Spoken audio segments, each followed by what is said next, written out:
جب مدین کی طرف متوجہ ہوئے تو کہنے لگے مجھے امید ہے کہ میرا رب مجھے سیدھی راہ لے چلے گا. مدین کے پانی کے پاس جب آپ پہنچے تو دیکھا کہ لوگوں کی ایک جماعت وہاں پانی پلا رہی اور 2 عورتیں الگ کھڑی اپنے جانوروں کو روکتی ہوئی دکھائی دیں. ٹھیک ہے صحیح انشاءاللہ بھی. تو کہنے لگے تمہارا کیا حال ہے. ٹھیک ہے. نیک انسان کی یہ نیکی کی نشانی ہوتی ہے. نیکی کا مظہر ہوتا ہے کہ وہ کسی کو پریشانی میں بڑھے، پریشانی میں دیکھے تو خود آگے بڑھ کر مدد کی پیشکش کر سکتا ہے. تو کیونکہ بھائی اصل میں وہ سمجھ گئے نا کہ معاملہ کچھ الگ ہے. اب وہ تو خواتین تھی، سب مرد تھے، اور اصل میں تو وہ جانور کے ساتھ تو جانور کو تو پانی پلانا چاہیے نا بھائی، لیکن وہ روکتی ہوئی دکھائی دی. تو وہ سمجھ گئے کہ وہ بھیڑ میں جانا نہیں چاہ رہی. ٹھیک ہے. تو میں ان کی ہیلپ کر دوں، سارے مرد ہیں، وہ سارے جانور جائے گا تو ان کو بھی ساتھ جانا. تو وہ روکتی ہوئی دکھائی دی. ٹھیک ہے. تو وہ بولی کہ جب تک کہ یہ چروائے واپس نہ لوٹ جائیں ہم پانی نہیں پلاتی. یعنی کہ بھیڑ میں نہیں جانا چاہتے، جائیں گے تو ہی ہم اکیلے میں پانی پلائیں گے نا بھائی. اور ہمارے والد بہت بڑے عمر کے بوڑھے ہیں، یعنی ہمارے گھر میں کوئی مرد نہیں، ایک بوڑھا شخص ہے جو ہمارا والد ہیں، تو وہ تو نہیں آ سکتا. اس سے یہ بھی پتہ چلتا ہے بوقت ضرورت عورت گھر سے باہر نکل سکتی ہے. ٹھیک ہے. لیکن مخلوط جو ہے نا محفل، مخلوط ادارہ یا مخلوط جو ہے نا اماجگاہ نہیں ہونی چاہیے. یعنی مخلوط کیا ہوتا ہے؟ مردوں کے ساتھ مکسنگ. کوئی ایسی جگہ جہاں پہ مردوں کی تو پھر عورت ذرا کنارے پہ رہے. اللہ مدد کر دے گا. ان کی بھی تو مدد کی تھی اللہ تعالیٰ نے. ٹھیک ہے نا. بس آپ نے خود ان جانوروں کو پانی پلایا، پھر سائے کی طرف ہٹائے. ٹھیک ہے. کتنے خوبصورت انداز میں مدد کی. کوئی سوال جواب نہیں، کچھ نہیں، بس کہا کہ بس پانی پلایا اور پانی پلا کے ان کو پکڑا دیا اور خود دوسری طرف آ گئے. اور پھر اپنے رب سے جو ہے نا دعا مانگنے لگے. لڑکیوں سے کوئی معاوضہ نہیں مانگا، لڑکیوں سے کوئی فون نمبر نہیں مانگا، لڑکیوں سے کچھ بات بھی نہیں کی، کوئی سیکنڈ بات نہیں کی. ٹھیک ہے. اور جو مانگا اپنے رب سے مانگا. اور وہ بھی کیا مانگا؟ فقال ربی انی لما انزلت الی من خیر فقیر. رب سے خیر مانگی اور اپنی فقیری اللہ کے سامنے بیان کی. ٹھیک ہے نا. یعنی کتنا خوبصورت انداز. اور آپ دیکھیں کہ انہوں نے ایک یعنی اگر ہم بھی چاہتے ہیں نا کہ ہمارے مسائل حل ہو جائیں تو فوراً دیکھیں آس پاس کسی کو ہماری مدد کی ضرورت ہے. ٹھیک ہے. تو اس میں کیونکہ سبق ہے. حدیث میں آتا ہے تم میرے بندوں کی مدد میں لگ جاؤ، میں تمہاری مدد میں لگ جاؤں گا. حدیث قدسی ہے یہ. تو اگر ہم ارد گرد دیکھیں کہ کوئی کسی کو مدد کی ضرورت ہے تو ہم اس کی مدد کے لیے کھڑے ہو جائیں. ٹھیک ہے نا. تو اللہ ہماری مدد کر دے گا. تو ان کو آپ دیکھیں دعا کے ساتھ انہوں نے ایک عمل بھی کیا تھا جو اللہ کو پسند آیا.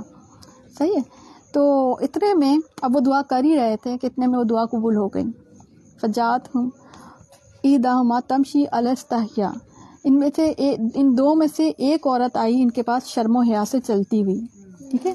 اب یہاں پہ آپ دیکھیں حیا کا کتنا خوبصورت انداز اللہ تعالیٰ بیان کرتا ہے خود قرآن میں. ٹھیک ہے نا. کیونکہ عورت کے اندر جو ہے نا ایک حیا کا اس کی چال میں، اس کے ہر اسٹائل میں حیا کا اندر ایک مظہر ہونا چاہیے. اور مرد کے اندر ایک مضبوطی کا اندر پروٹیکشن کا سسٹم ہونا چاہیے. ٹھیک ہے نا. تو حدیث میں آتا ہے حیا ایمان کا حصہ ہے. اور انبیاء کرام سارے کے سارے حیا والے ہوتے تھے.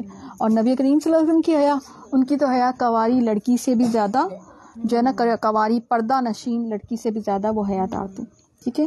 اور حدیث میں آتا ہے کہ ہر دین کا کوئی نہ کوئی خلق ہوتا ہے اور دین اسلام کا خلق حیا ہے. اور جب تم حیا نہ کرو تو پھر جو چاہے کرو. صحیح ہے. تو حیا کا معاملہ یہ ہے.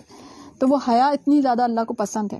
اور اللہ تعالیٰ کی اپنی صفت بھی حیا ہے. وہ حیا کرتا ہے کہ جب کوئی اس کے آگے ہاتھ پھیلائے دعا کے لیے اور وہ اس کو خالی ہاتھ لوٹاتے، اس کو حیا آتی ہے اس سے. ٹھیک ہے. تو اس نے کہا کہ میرے باپ جو ہے نا آپ کو بلا رہے تاکہ آپ کو جو جانوروں کو جو پانی آپ نے پلایا اس کی اجرت دیں. ٹھیک ہے نا. تو اللہ تعالیٰ ایسے جب انسان اس طرح سے اپنی محتاجی کا اظہار اللہ کے سامنے کر دیتا ہے نا تو اللہ تعالیٰ اس طرح سے اس کے مسئلے حل کر دیتا ہے. ٹھیک ہے نا. تو وہ بہرحال جب ان کے پاس پہنچے تو حضرت موسیٰ علیہ السلام ان کے پاس پہنچے، ان سے اپنا سارا حال بیان کیا، سچا سارا حال بیان کر دیا. تو کہنے لگے اب نہ ڈر، ظالم قوم سے نجات پائی. ٹھیک ہے نا. اس سے ایک اور درس ملتا ہے کہ ہر حال میں انسان سچ بولے. ٹھیک ہے نا. اب ان کو تو نہیں پتا تھا، اتنی دور آ گئے تھے، چھپا بھی سکتے تھے مگر انہوں نے چھپایا نہیں. ٹھیک ہے نا. یہ بھی سوچ رہے تھے چلو وقت آنے پہ بتا دوں گا میں، نہیں ایسا کچھ نہیں ہوا. ٹھیک ہے نا. انہوں نے فوراً ساری چیزیں اپنی جو ہے نا بتا دی اپنی. تو ان دونوں نے میں سے ایک نے کہا ابا جی آپ انہیں مزدوری پہ رکھ لیں. اب اس سے پتا وہ بھی سن رہی تھی, چھوٹے چھوٹے گھر ہوتے تھے ان کو بھی پتا چلا, تو ان میں سے ایک نے کہا کیونکہ جنہیں آپ اجرت پہ رکھیں ان میں سے ایک پہ سب سے بہتر وہ ہے جو مضبوط اور امانت دار ہے. یعنی مرد کی خوبی ہے, مرد کی مردانگی یہ ہے کہ وہ مضبوط ہو اور امانت دار ہو, عورت کو پروٹیکشن دینے والا, ٹھیک ہے نا. اس بزرگ نے کہا میں اپنی ان دونوں لڑکیوں میں سے ایک کو آپ کے نکاح میں دینا چاہوں گا اس مہر پہ کہ آپ 8 سال تک میرا کام کاج کریں, ٹھیک ہے. ہاں اگر آپ 10 سال پورا کریں تو یہ آپ کی طرف سے بطور احسان ہے. یہ میں ہرگز نہیں چاہتا کہ آپ کو کسی مشقت میں ڈالوں. اللہ کو منظور ہے تو آگے چل کر آپ مجھے بھلا آدمی پائیں گے. اپنی بھی بتا دی کہ میں ایسا نہیں ہوں کہ آپ پہ ظلم کروں, لیکن آپ کو بھی تو گھر چاہیے نا. اب انہوں نے کتنا اچھا سیٹ اپ بنایا نا, کتنی سب یہ لگتا ہے پوری فیملی یہ بھی سمجھدار تھی حضرت موسیٰ کہ ایسے تو وہ نہیں رہ سکتے تھا. ایک رشتہ ہوتا تو رہتا ہے نا, تو وہ ایک بیٹی سے نہیں تو وہ دوسری بیٹی ویسے ہی سالی بن گئی, ٹھیک ہے.